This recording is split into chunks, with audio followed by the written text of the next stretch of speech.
Hey, this is a farm boy. I get a lot of calls from you guys to tell more about the Federal Reserve System, the Social Security system account, how that works. Now,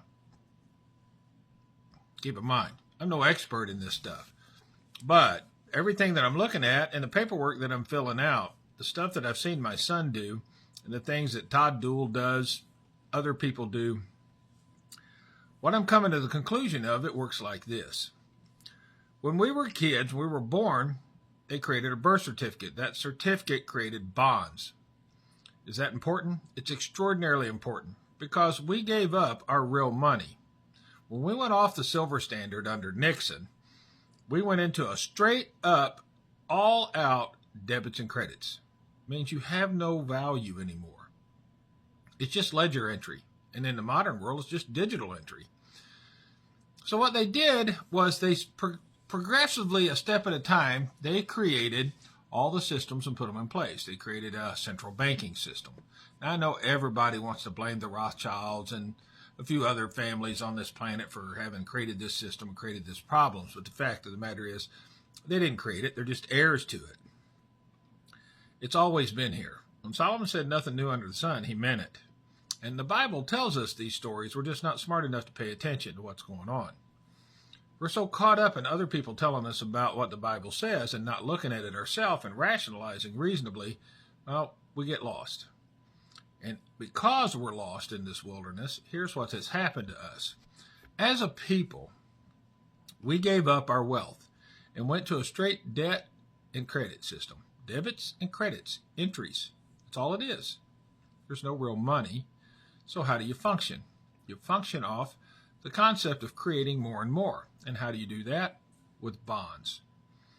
So when you don't have anything of value, but you want to build something that might have value, well, you have to post a bond that says we'll pay it back. And you don't have anything to start with. Not sure how you really pay it back, but it's how it works. So you're born, and the day you're born, you're assigned a Social Security number, and you're assigned a Federal Reserve account number. Most people don't understand how that works. And I'm not sure that I totally rationalize the reasoning behind it.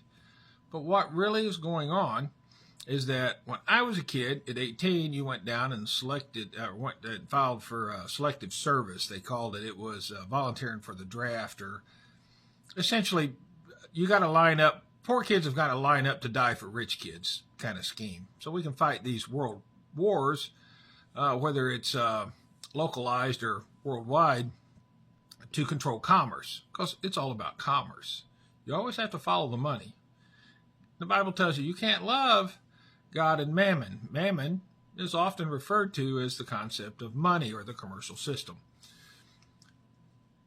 When I was a kid and I went down to do that, I had to get a Social Security number. When it came to me, it came on this big piece of cardboard, and you tore the little perforated square off, which was your Social Security card. I still have my original Social Security card from when I was a kid. It's a bit tattered, but I still have that piece of paper.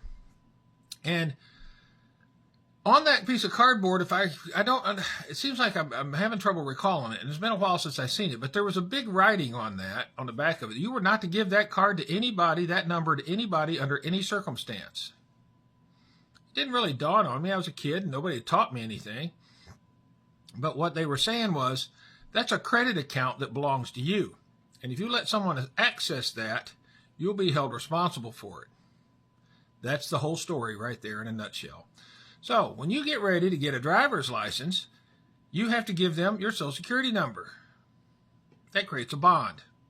Everything in this country as you know it has a bond on it. Did you know that every statute in your state that they regulate you with has a bond on it?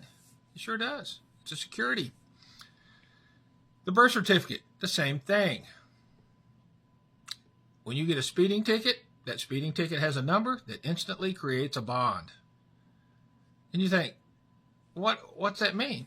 Well, it means that someone has tapped into your private account created for you, as you're the beneficiary of it. It's called a minor account. And someone taps into it and gets credit from your account. They put money out into the world that way. Then they hold your feet to the fire to make the installments or the payments to correct that.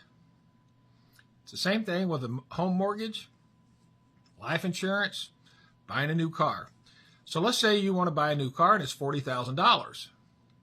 Now, in my son's case, he's 35. I pulled the QSIP number on his Federal Reserve Bank number. That's the number on the back of your Social Security card. That's an actual Federal Reserve Bank number tied to you. At 35, his has about $12 million in it. He wants to buy a $40,000 car.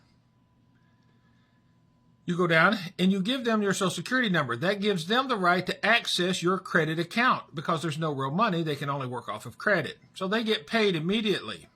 They hand you a booklet because you signed for it and agreed to make the installments back. That means the money that was taken out of that account is progressively being put back into that account. And that's why those accounts grow.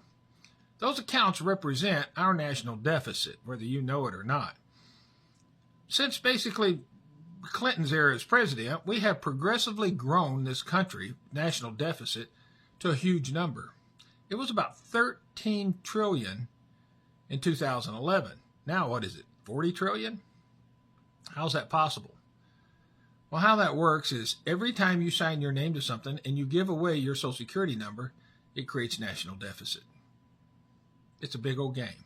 It's a hoax. But it's how we do business in this country. And now I need you to understand how that affects you, because in the legal system, in the court system, they operate from a very similar premise. So let's say you're a contractor and you do roofing and you want to bid to put the new roof on the White House. You have to fill out what's called a bid bond, a performance bond, and a payment bond. Sureties, you have to put it up, make sure that you do it, everybody gets paid, the job gets done, and so on. Well, they've extended that to anything that you do. You rob a bank, you don't pay child support. They create cases, and when they create a case, they create a bond, and they tap into your private account. And they do that by writing bid bonds, performance bonds, and payment bonds without your signature, without your authorization. I don't care how you break that down. That's aggravated identity theft within the regulations of the FTC, the SEC, and the IRS. And you can do something about it. They'll fight you and argue and tell you stupid things like you're misinformed and you don't know and all this kind of stuff.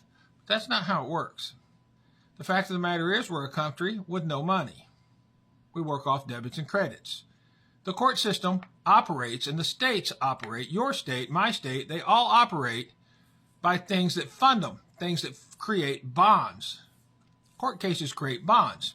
So just like with anything else in life, like your mortgage, they create these bonds and they quickly sell them. The people that buy them are funds, tax-free funds, T. Rowe Price, all these different organizations. They buy them, they bundle them up just like they do mortgages. Do you remember the Fannie Mae, Freddie Mac fiasco we had? Yeah. Well, that's how this prison system operates in America. And they bundle them up and they sell them. And about the 9th month, they go over to Germany and other banks around the world, and they're sold on the stock market. Just like your mortgage is. Just like your car loans are. Just like anything you sign off and use your Social Security number for. It's a great big game. And it's a crooked, evil game that nobody wants to talk about. Did you know that judges are legally, I believe, if I'm not mistaken, legally prohibited from talking or discussing bonds in a courtroom because it requires you to be licensed through the SEC or someone? Yeah, but they write these bonds and then they quickly sell them for whatever amount. And they put that money into the state. And like if you're in Indiana, strange thing how that works is when it comes to fines and all these things that they collect, well, we have a statute that says that our judges collect 37.68% of that into their retirement accounts. That's how it's all funded. So judges have no reason to find you innocent of anything. Finding you guilty pays them to do so. And it all happened because you have a credit account and a bank account with the Federal Reserve, and it operates off of your Social Security number. That's how that all works. I'll make more videos and let you know. This is a farm boy. Tell me what you think about that.